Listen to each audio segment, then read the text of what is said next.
కేబీసీలో కోటీశ్వరుడు భర్త.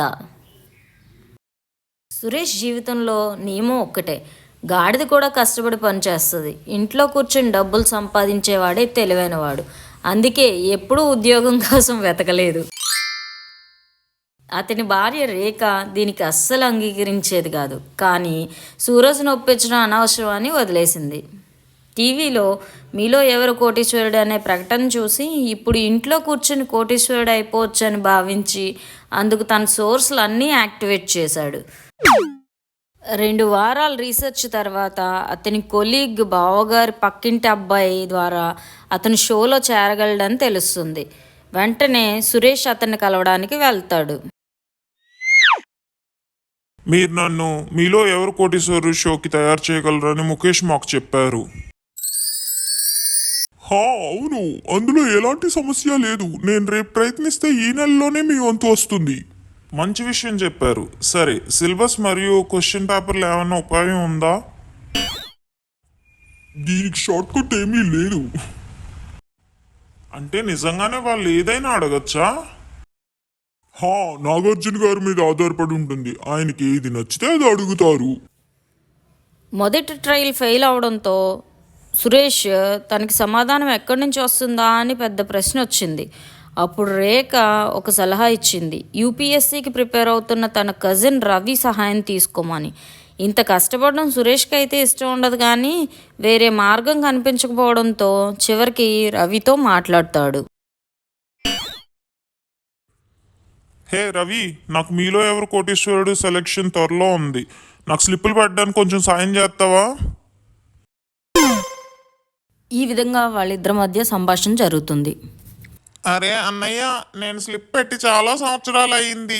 మాకు అందులో నైపుణ్యం లేదు, కానీ మీరు అడిగితే ఖచ్చితంగా మీకు చదువులో సాయం చేస్తాను. చల్హట్, నువ్వు నీ అర్థం లేని మాటలు. ఎవడు చదువుతాడు ఇవన్నీ ఇప్పుడు? సురేష్ రవిని తిరస్కరించాడు, కానీ అతనికి ప్రిపరేషన్ తప్ప వేరే మార్గం కనిపించలేదు. ఆఖరికి 12వ తరగతి పేపర్లని లీక్ చేయడంలో స్పెషలిస్ట్ అయిన శుక్లా కూడా దండం పెట్టేశాడు. చివరికి సురేష్ రవి దగ్గరికి వెళ్ళక తప్పలేదు. మరియు రవి అండ్ రేఖలు చాలా కష్టపడి పనిచేస్తానని మాట ఇచ్చాడు.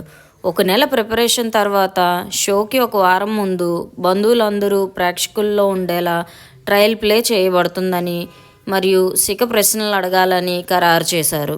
సురేష్ ఎలా కోటీశ్వరుడు అవుతాడో చూడడానికి దూర ప్రాంతాల నుండి అందరూ వచ్చారు. అంతా సెట్ అయింది. ఈలోగా సురేష్ వచ్చి ప్రసంగం మొదలెట్టాడు. ఈ నెల నాకు అంత సులభం కాదు, కానీ నా సోదరుడు రవి, నా భార్య రేఖ సహకారంతో నేను ఇంత దూరం రాగలిగాను. నా తల్లిదండ్రుల దీవెనలు కూడా నాకు చాలా మద్దతు ఇచ్చాయి. మీరు ఈరోజు ప్రదర్శన ఆనందిస్తారని నేను ఆశిస్తున్నాను.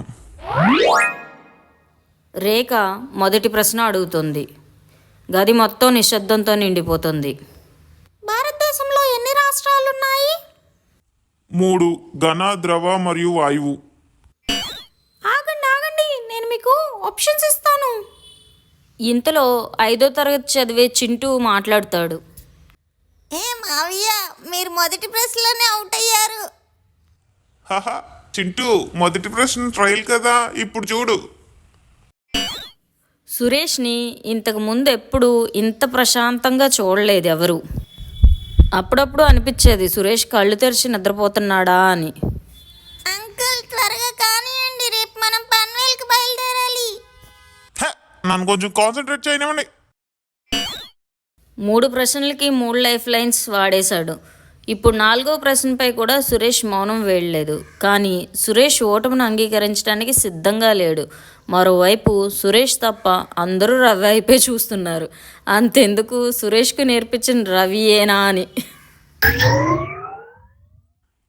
ఇది దారుణమైన అవమానం మిత్రమా నాకు.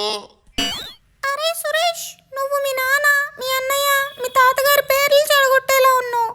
3 లైఫ్ లైన్లు తీసుకున్నా ఏమీ జరగలేదు ఇప్పటివరకు. అరే, షోలో ఎవరైనా ఇంతగా మాట్లాడతారా? షోలో ఎవరో నీలా కూడా రారు ఏమీ తెలియకుండా. 1 గంట మౌనం తర్వాత సురేష్ ఆట ముగుస్తుంది. ఎప్పుడంటే 5వ ప్రశ్నకి తను భారతీయ పక్షి ఏది అనగానే కాకి అని చెప్పగానే. అరే బేటా, ఇది చాలా సరదాగా ఉంది. ఇది సమయానికి ముగించినట్లయితే ఆనందంగా కూడా ఉండేది. అవహేళనలు వర్షపు చినుకుల్లా పడిపోతున్నాయి. మరియు సురేష్ కూడా కోటీశ్వరుడు కావడం బహుశా తన తాహతకు మించిన పని అని గ్రహించాడు. కానీ అతను దాన్ని ఎలా అంగీకరించగలడు? సురేష్ మనసులో ఇలా అనుకుంటున్నాడు, ఏదో ఒకటి చెప్పి వీళ్ళందరినీ కవర్ చేయాలి, లేకపోతే పరువు పోతుంది అని. రేఖ, నువ్వు చూడు, రియల్ షోలో చెడుగుడు ఆడేస్తా. నేను ఖచ్చితంగా కోటీశ్వరుని అవుతా. కూరగాయలు అయిపోయినాయి, ముందెళ్ళి అవి తీసుకొచ్చి భర్త అనిపించుకోండి, తర్వాత కోటీశ్వరుడు అవ్వచ్చులే. అరే, ఇది పరువు మొత్తం తీసేస్తుందిరా బాబు. అరే సురేష్, ఇది ఘోరమైన అవమానం. ఇప్పుడు ఇంట్లో జరిగింది, ఒక వారంలో నువ్వు దేశం అందరి ముందు పరువు తీస్తావు. అదేంటంటే నువ్వు టీవీలో వెళ్ళినప్పుడు మీ అమ్మ పేరు మాత్రమే తీసుకుంటే మంచిది. ఎవరైనా అడిగితే నా తండ్రి లేడని చెప్పు. అరే, నా పుస్తకాలన్నీ బయటికి తెచ్చి ఇంతమందికి తిండి పెడితే ఏం తేడా కొట్టింది? అందుకే చెప్తుంటా, గాడిద కూడా కష్టపడుతుంది, ఇంట్లో కూర్చొని సంపాదించేవాడే సికిందర్ అని. కానీ మామ, గాడిదకు కూడా తెలుసు మన జాతి పక్షి నమ్మలేని.